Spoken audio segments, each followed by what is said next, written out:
Bismillahirrahmanirrahim. Makanya perlu dalam ibadah itu ilmu. Seorang imam salat subuh, imam tadi meninggal dunia. Seorang imam meninggal dunia. Jemaah ramai, jemaah cukup banyak.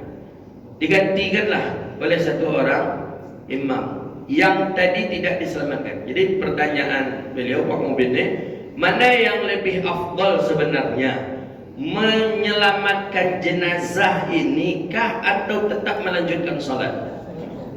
Menyelamatkan jenazah lebih utama dibandingkan dengan melanjutkan salat. Maka di sana disebutkan al-ihtiramul insan, memuliakan manusia. Jangankan manusianya, hewan saja. Dalam sebuah riwayat disebutkan, nampak di kita sedang salat, Allahu Akbar, nampak, mohon maaf, anjing yang sedang masuk ke dalam kolam yang tak pandai berenang. Anjing kan termasuk hewan yang tidak dihormati, betul, yang tidak dianjurkan untuk memelihara. Ketika salat, nampak dalam I'anatul Talibin jelas tu, dalam Hasyiah Rajuli juga ada. Kita sedang salat, nampak oleh kita anjing yang tercebur ke dalam kolam tapi tak pandai berenang, akhirnya tenggelam, balik lagi, coba tenggelam lagi. Dalam bab fikih, wajib kita untuk membatalkan solat kita, selamatkan anjing. Itu yang dimaksud dengan ihtiramul insan, menghormati, memuliakan nyawa, mendahulukan nyawa dibandingkan dengan ibadah. Wajib itu dengan anjing, apalagi dengan manusia. Apalagi ku imam pula lagi. Ya mungkin dia butuh dengan pertolongan kita lebih awal, terlebih dahulu. Mungkin dia pusing atau apa segala macam. Itulah.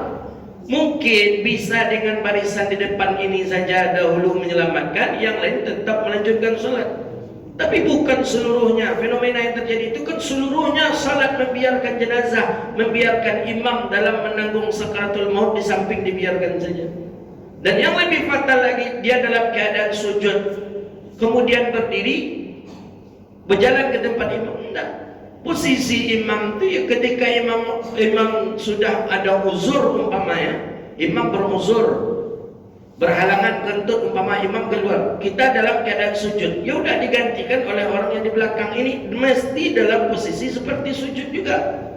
Tidak mesti harus berdiri kemudian pindah ke depan kemudian sujud dulu, enggak. Itu tuh lanjutkan terlebih dahulu sampai berdiri, nanti baru berjalan ke depan. Kalau itu rakaat terakhir pun tidak ada masalahnya imam berdiri atau imam duduk di tempat itu.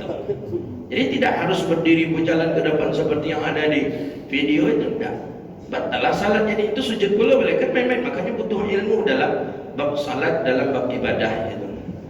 Nah, jadi tetap ihtiramul insan, memuliakan nyawa, mengutamakan nyawa, mengutamakan manusianya.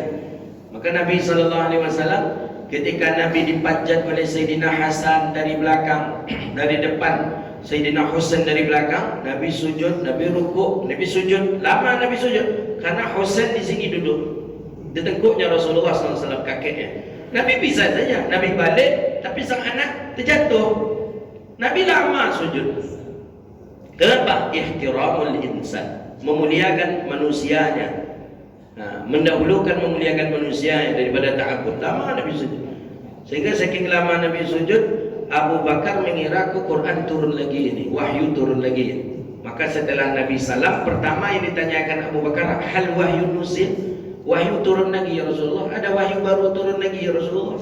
Tidak ya Abu Bakar. Tapi kenapa engkau sujud lama ya Rasulullah? Kata Nabi, Husain cucuku duduk di tengkuk aku. Kalau aku berdiri, dia terjatuh dan dia akan menangis. Justru lebih lagi tak khusyuk untuk melaksanakan salat. Nah begitu dia.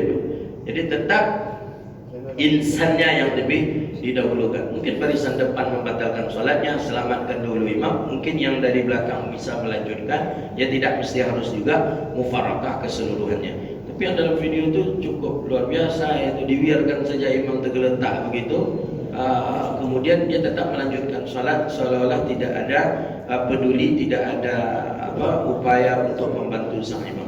tidak seperti itu dalam bab fikih.